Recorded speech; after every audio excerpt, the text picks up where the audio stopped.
So firing squads has been in the news quite a bit recently, since South Carolina has, for the first time in our modern history, used firing squads. Once on March 7th and once on April 9th.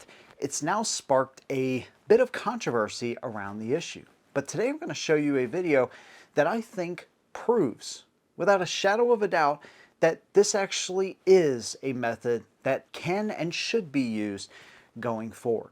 I'm going to talk about why I believe this is totally justified, and I think when you watch this video, you may be completely against the idea of a firing squad or any other method for prisoners that have done really heinous things, but maybe this video changes your mind. I don't know. There's only going to be certain parts of it that I can show because of YouTube, but I will show and fill in some of the context that maybe can't be shown. And I really just want to start a discussion about firing squads. What do you think about their use? And of course, these types of discussions are important for us to have and kind of evaluate some of these different issues that we have in society. So I will talk about some of the issues that people have with it and why I think this is actually probably totally justified, especially when you see this in video. Sometimes hearing about certain crimes, they sound heinous, you can picture it, you're like, that's freaking terrible, but it's much different when you see it. So we're going to talk about it. I want to hear your opinion. Whatever it is, leave that down below. Let's go ahead and jump right in. Now again, I'm going to show you as much of the video as I possibly can. Here's what I can show you.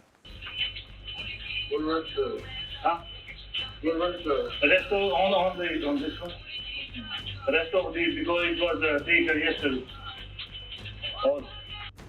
No, you better. I'm from the Oh, no problem.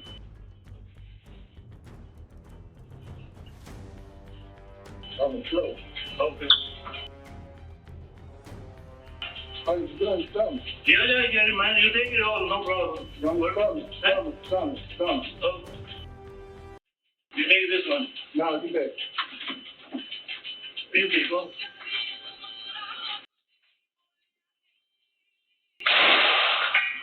Here's one of the most astonishing things in this whole situation. You see the guy with the gun, okay? He shouldn't have had a gun in the first place. He was a felon, right?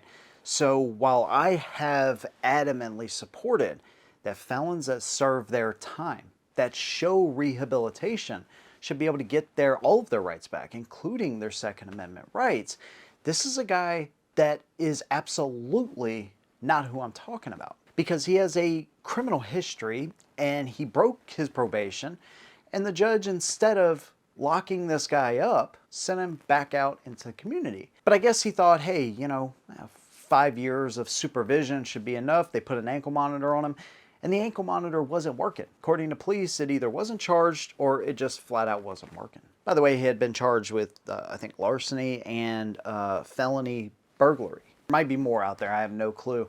I can't speak to that, but what I can speak to is the article that I read. And so this is a guy that shouldn't have been there in the first place.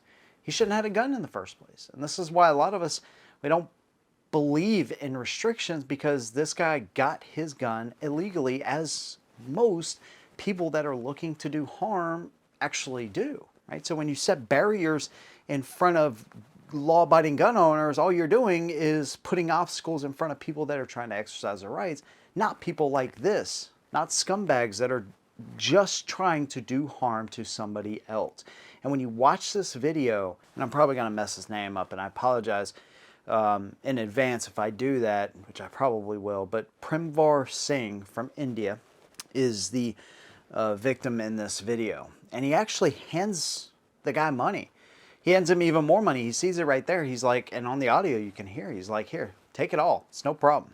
And yet, without any thought in the world, this guy simply takes a shot and continues on to grab the safe or whatever it was underneath the counter there. Stepping around him, no thought of him as a person. That's why it's so crucial that you have a firearm, that you take the time, whoever you may be.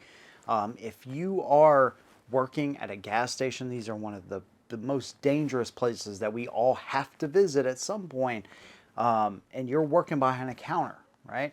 There's going to be opportunity, or there's going to be choices that you're going to have to make.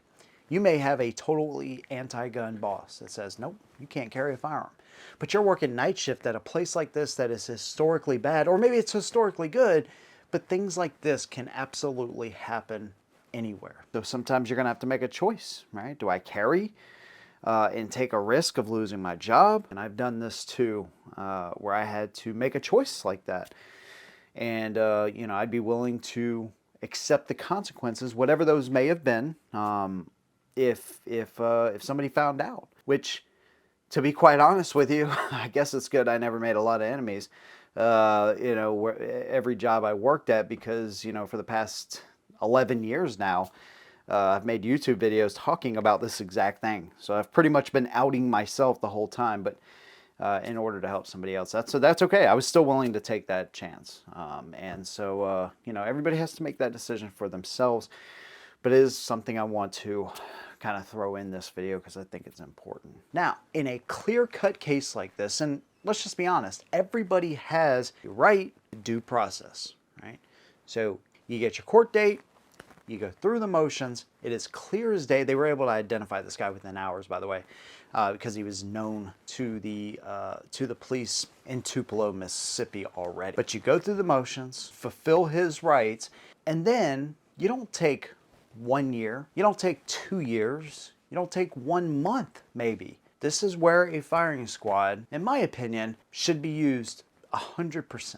Now, some people say that spending a life in jail is probably going to serve more justice because some people just can't take it, right? There's going to be certain things that may happen to you in that situation. But one thing you have to understand too is that every single inmate you're paying for. Now, collectively, we all pay for inmates and the care of them, right?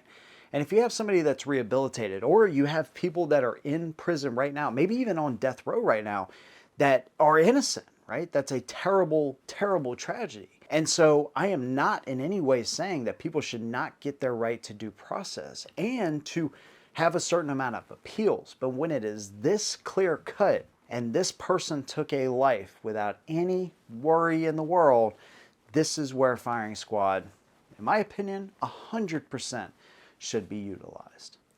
Why do we need to pay for somebody like this to sit in jail for the rest of their lives? Why do we need to pay $30,000, $40,000 a year for somebody like this? Now, again, we all pay for the care of inmates, right? We all collectively have certain things that we are willing to pay for. When it's something that we care about and it's people we care about, we don't mind. We're the most charitable people on the face of the earth. Americans are. I know people in Mississippi and throughout the United States hate the thought of having to pay for somebody like this to sit in jail, when that money can be utilized to maybe help somebody else out, to help rehabilitate more inmates who can be rehabilitated. Now, are there inmates in jail right now that have done heinous things and rehabilitated? Yes. But, you know, going forward, I don't like the idea that a simple plea deal and now your life is spared. And Mr. Singh did not get that choice. I think if you send a strong enough message like that, that if you are caught on video, right, you are caught red-handed, I mean, there is no question whatsoever, and you decide to take somebody's life or something so heinous, right, and they see that, oh, holy crap, South Carolina, Mississippi, Utah, every single state, right, says, okay, we're taking this serious. We're going to do a firing squad within a week on clear-cut cases. They went through court, they were found guilty, whatever needs to happen there, and within a week, you will meet your maker. That's going to send a really strong message to people that says, whoa, maybe I'm not going to do something like this. You don't have to necessarily make it public to make a really strong statement that it is not cool to take the life of somebody else. And so this is just my opinion, right? You still have to protect those amendments. And I know it's like so hard for people to wrap their head around, like, why would you even give them a court date? You have to. right? You have to. But in my opinion, no plea deals, no nothing. When it is this clear cut, firing squads should 100% be utilized. This video is hard to watch, man. And it's just one example of many. And again, I kind of always say this in videos like this that I do. But if you're on the fence, if you're kind of like, I'll go get my carry permit later or whatever, just take the time to do it, because you never know when you may need it. To the family of this guy and others, man, I have a ton of empathy for situations like this. And so hopefully we can all learn something from this, myself included. But of course, I want to hear your opinion. Let me know what you think down below. If you like what I do, consider subscribing. See you in the next one. And as always, hold them down.